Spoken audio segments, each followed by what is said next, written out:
Hey everyone, welcome to Rolling Master with the Arbalest. First off, some information since this fight is fairly simple.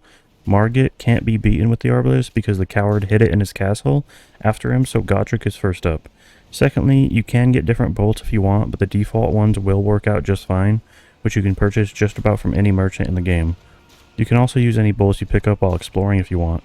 Lastly, I upgraded the Arbalest to +9 just to do more damage, but not too much that absolutely destroys Godrick. +9 on the Arbalest might seem like a little much, however, you have to remember that the Arbalest doesn't have any stat scaling, so upgrading and Talismans is the only way to increase damage. For Talismans, I use Radagon Sourcil purely for the health boost, however, you can use it for the stat requirement of the Arbalest if you don't want to level Strength, since it requires 18. My second Talisman is the Arrow Sting Talisman, which increases bolt damage, which is found in Kylid in the Watchtower right before the bridge to Redmane Castle. The fight for Godrick with the Arbalest is extremely simple because he will just roll constantly due to the arrows. Shooting him right off the start will cause him to roll into a gravestones and get him stuck for a while. He'll activate his wind attack, which deflects the bolt, so stopping shooting and just preparing for his double wind attack is the best thing to do. My plan was to get behind him due to the fact that he only rolls to your right, and getting him stuck on the terrain is super helpful, as he can't roll past your bolt, so getting him roll stuck on the wall is the best thing to do. Should he get free from his infinite roll spam, he may use a normal attack, but then he'll go back to his rolling constantly again. Once you get him low enough, he'll turn into a schizo and try to cut off his arm to stop the voices. He takes less damage, but any damage is better than none.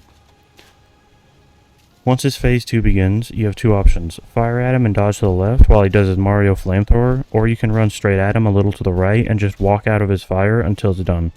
This phase is exactly the same as the first one, except sometimes he'll use his Flamethrower attack again. Once again, my plan was to get behind him and cause him to roll into the cliff for some easy damage. You can see that I'm slowly making my way behind him in order to get him into a spot where he will get stuck on the cliff again so I can hit him easily. Every time he used his Flamethrower attack was a free attack or two due to the dodge and the long animation he does.